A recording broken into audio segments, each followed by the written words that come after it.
Ngayong araw ay ang first anniversary ng Pinoy Vloggers in Japan.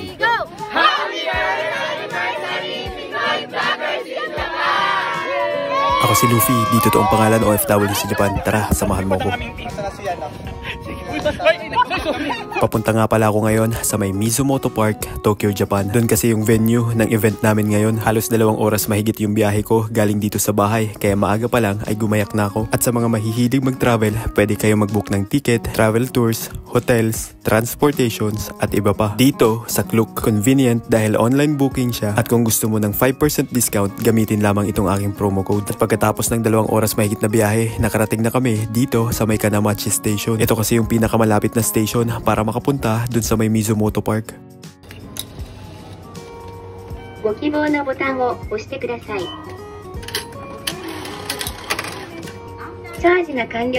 Galing dito ay sasakay pa ng isang bus para makapunta sa park. Nakakatuwa nga kasi nakasabayan kong pumunta doon yung ibang mga co-vloggers. At andito na kami sa may Mizumoto Park, Tokyo, Japan. Alauna ng hapon na nga kami nakarating dito. Sobrang linis at lawak dito. May nakita nga rin ako ditong puno ng sakura. Sobrang gaganda. Grabe, sobrang daming tao ngayon dito. Dito nga rin pala sa pwestong to ay pwede kang mag-rent ng tent kung wala kang dala. Gantong season kasi, ganto lang yung vibes ng mga tao dito sa Japan. Barbecue, picnic, kasama ang pamilya at tropa. Bali, itong event nga pala namin ngayon ay meet up ng mga Pinoy vloggers dito sa Japan. Ang huli kasi naming pag-iipon-ipon ay nung year-end party pa nung December 2023. Ang saya nga lang din makasama at makabanding yung mga kapareho mong kumakayod dito sa Japan. Kaparehong kumakayod sa trabaho at sa pagbablog. At pagkatapos ng picture taking or group picture, sinimulan na naming ihanda yung mga pagkain. Merong cake at inumin. Diretso na rin kasi naming sinelebrate yung mga may birthday ngayong April. Let's do this.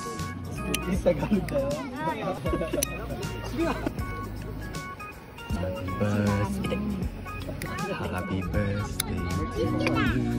At inihanda na nga namin tong surprise ang cake para sa may mga birthday. Happy birthday to you.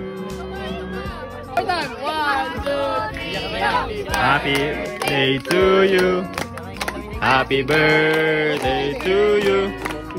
Happy birthday! At salamat nga din pala sa mga sponsors ng event namin ngayon. JRF na nagbigay din ng mensahe sa amin at kay Ma'am Wilma ng Japan Takara LLC, Jaylin Salon in Tokyo, Japan, Mystic Aura Beauty Academy, Personalized Print Shop Japan, Souvenir, Gifts and Giveaways, at ang Lola Grill and Restaurant Ushiku na nagpadala sa amin ng sobrang dami at sobrang sasarap na pagkaing Pinoy. Bali, ininit na muna namin siya bago kainin para lalong mas masarap. Perong kare-kare, asado, fried chicken, lumpia, Bicol Express, palabok, puto at buko pandan. Salamat nga din po pala sa nagdala ng ibang mga pagkain. Hi, itadakimasu. Ito talaga yung isa sa pinunta ko dito. Yung makakain ulit ng mga Pinoy food dito sa Japan. Sobrang nabusog ako. Ang sarap kasi, lalo yung kare-kare. At sa kalagitnaan nga ng event, saka lang naibigay sa amin yung name tag namin. My name is Luffy. Dito to ang pangalan.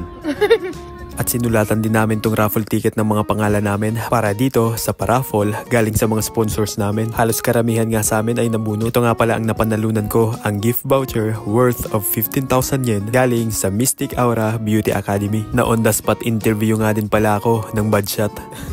Abangan nyo nga pala guys, soon lalabas na itong interview ko sa mga piling sinihan. At syempre, ang hindi mawawala pag nag-iipon-ipon kami, ang group TikTok dance. Ito nga pala yung nakuha kong behind the scene. Pasintabi po sa mga kumakain, sadyang matigas lang po talaga yung katawan ko.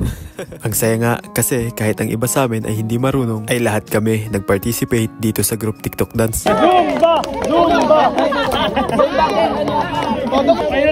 Humba na. Kita ko, kita. At matapos ang isang dekada na pagpapractice namin sa performance na to, ito na yung final output. Mali yung ano ka. Mali yan dyan. Okay na yan. Buta na yan. Ayan na!